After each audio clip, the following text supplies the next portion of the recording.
The station covering all of the DMV. This is DC News Now. Well, good morning, everyone. Happy Sunday. We are waking up to chilly conditions out there, but it is a dry start, but we're tracking showers as we head into your afternoon. So definitely keep it here. We'll talk about that, guys, in just a bit. All right, coming up on this morning on DC News Now, checking in on the Angels, what DC's Metro Guardian Angels have seen since they started patrolling the area. Also, what comes next? We're breaking down what you need to know about the Silicon Valley Bank failure, including how it differs from the 2008 market collapse. And later, keeping more money in your pocket. The best ways to price check while grocery shopping and make sure you're getting the best deal. All right, well, you're taking a live look right now over at the National Cathedral. You might want to spend some extra time in bed, and not just because of the time change. It's expected to be a dreary, soggy day today, and some parts of our region could even see snow. Well, good morning and happy Sunday, everyone. Thanks so much for joining us on DC News Now. I'm Lex Juarez in for Joseph Olmo this morning. We'll get to our top stories in just a few minutes, but first, Brittany Ward is here with a check on the forecast, and like I said, it's gonna be a soggy one. Absolutely, so definitely have the umbrella on hand and have that jacket, Lex, because you are gonna need it as you head through your day today. Right now, we're taking a look at radar, showing you the overall picture. We're keeping our eye out on this storm system that is just off to our southwest. It's going to continue to inch closer to the area as we head through the afternoon hours, giving the mountain counties a few snow showers where along the I-95 corridor we're mainly just going to be seeing rain. And because of that, the National Weather Service has issued a winter weather advisory for portions of Garrett County, Allegheny County, and then the Blue Ridge. That's set to expire about 2 a.m. because you guys could see anywhere between 1 to 3 inches of snow, and then we could also just see a little bit of a coating when it comes down to ice. Temperatures right now still fairly on the cool side. 35 here in DC, 29 there in Hagerstown, 30 as you head over there to Winchester. But you factor in those wind chill values, feels a little bit more chillier than those outside temperatures, so you want to bundle up when heading out early this morning. Now, we do have a warm up in that 7-day, so definitely keep it here. We'll talk about that in just a bit. All right, well, covering the Metro this morning, it's been a little more than a month since volunteers started to patrol Metro trains in an effort to reduce crime. Our Dave Laval is checking in with them as they vow to continue their mission.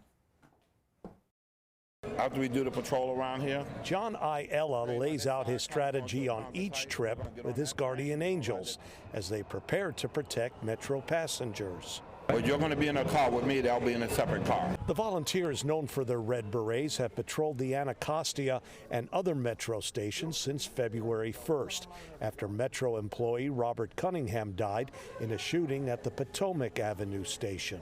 Enough is enough. We wanted to get in the rail system, be a deterrent, and jump in and stop any of these occurring incidents that are happening.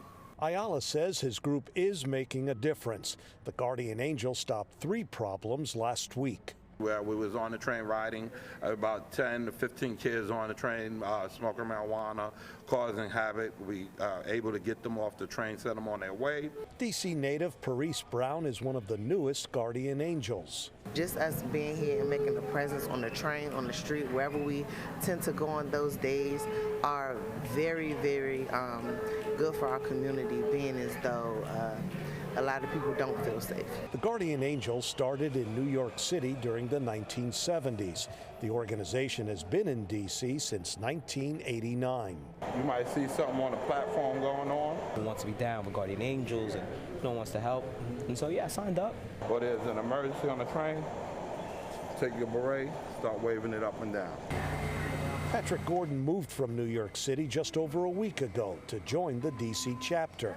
It's my way to contribute to the community, even though it isn't my original community, but it's a way to contribute. It's a way to give back in general, you know. People need to see other faces like them because they feel more comfortable. Right. Versus, you know, the police and things of that nature. So we're just bridging the gap. Passengers are glad to have the Guardian Angels. They're doing a good job, man. You know, black people sticking together like Migos. You know what I'm saying? You need more people like this out here in the community, sticking together. Trains drop off and pick up passengers who have reason to feel safer. The Guardian Angels tag along for the ride.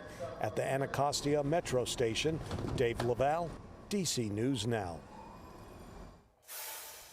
Well, Montgomery County Fire and Rescue says the start of 2023 has been among the deadliest in recent history. Between January and February alone, 5 people died in multiple fires. As a result, firefighters are spending their weekend, or did spend their weekend, reminding residents to check their smoke alarms and formulate escape plans. Just last month, 25-year-old Melanie Diaz died in a Silver Spring apartment complex, and we later learned that building did not have a sprinkler system. One person is in custody this morning, accused of an attempted carjacking and shooting at Wheaton Mall. Well, according to Montgomery County Police, it all happened on Saturday morning around 11.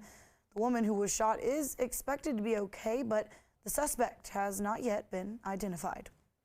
And also developing now, Hyattsville police arrested a man who they say was impersonating a police officer. 53-year-old Robert Muschette Jr. was stopped by police late Thursday night after they saw him driving in the mall at Prince George's parking lot with red and blue emergency lights flashing on his front windshield. Well, when he was confronted, he identified himself as a DC police officer, but after a background check, police learned that Muschette is employed with a security agency and only allowed to have yellow lights on his vehicle. He was also caught with a loaded handgun, which he isn't allowed to have due to prior misdemeanor convictions. Now it's being called the largest failure of a financial institution since Washington Mutual collapsed in 2008. But what makes the fall of Silicon Valley Bank different? Well, DC News Now's Katie Reed joins us in the studio. Katie, good morning.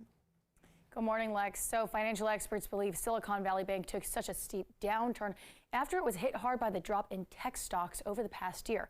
That also paired with the Fed's aggressive plan to increase interest rates to combat inflation, but it could go farther than that. So Silicon Valley Bank's customer base is largely made up of tech startups and other companies of that nature. And then when venture capital funding started to run dry, those companies weren't able to rely on that route of funding for businesses that potentially couldn't turn a profit, leading them to tap into their funds they deposited with Silicon Valley. But here's where it gets a little complicated. Silicon Valley bought billions of dollars worth of bonds over the last few years using their customers' deposits to operate. Now, this is normally what a bank would do. But after rate hikes from the Fed, those values of those investments fell because their customers paid lower interest rates than what they would have in today's financial environment. But then as customers started withdrawing their money, Silicon Valley Bank started to sell their own assets in order to meet those requests, and they weren't able to raise enough money to operate again. The situation at hand basically means that unless someone comes in and is able to support Silicon Valley Bank through an acquisition, through other means, a lot of us are going to be in a very painful situation very quickly. And so the big ask is for the federal government to come in and step in. So what happens now? It's not really looking great for Silicon Valley Bank customers. The federal government only insures bank deposits up to $250,000, and a majority of Silicon Valley's customers deposited much more than that, unfortunately leaving them uninsured. Now, second, no one's looking to buy Silicon Valley Bank. This could save them, but another bank hasn't stepped up yet. But in the grand scheme of things, financial experts don't believe this could lead to a repeat of the 2008 financial crisis, as Silicon Valley's situation largely only affects tech companies and venture capital-based companies. For now, for DC News Now in the studio, I'm Katie Reed. Back to you. All right, thanks, Katie. Well, developing now, House Republicans are bringing their Parents' Bill of Rights to the House floor. The bill is meant to increase parental rights in the classroom. And as Washington correspondent Basil John reports, Democrats are criticizing the bill, calling it unnecessary and damaging to kids across the country. We are putting power back in the hands of parents who deserve a seat at the table in their kids' education. Republicans like New York Congresswoman Elise Stefanik and Louisiana Congresswoman Julia Letlow say they are answering the call from parents across the country with a plan to pass a new Parents' Bill of Rights. It's about transparency and accountability. The bill says parents have a right to know what their kids are being taught, review a school's budget, and meet in person with teachers at least twice per year. And it's actually astounding to me that we have to have legislation that would protect Parents' Bill of Rights, but here we are. However, Democrats say the bill isn't necessary and does nothing to help schools, kids, or parents. What are we talking about here? New York Congressman Jamal Bowman says parents already have a voice in their children's education through school boards and parent-teacher associations. Parents already are an essential voice in education and essential partners and already have the rights that this bill seeks to put forth. House Democratic leader Hakeem Jeffries says what parents really want is a high-quality education for their kids across the country. Not right-wing propaganda and culture wars force down the throats of the American people. But House Republican leaders say they have the votes they need to pass the bill when they return to Capitol Hill later this month. Reporting in Washington, I'm Basil John. Well, the Maryland House this week voted to enshrine the right to abortion in the state's constitution, and that amendment is also advancing in the state Senate. The vote marks one of several steps lawmakers are taking to protect abortion rights since the overturning of Roe v. Wade last year. Well, if passed in the General Assembly, voters would have a say on the ballot next November.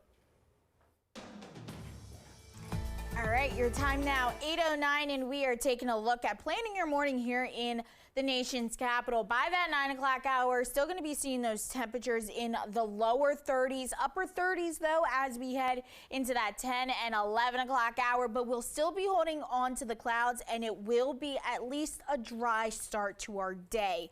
Come this afternoon and the later half of our morning, that's when we start to see a few showers and possible snow work its way into our area. Then we're just staying cooler as we head into the next 48 hours.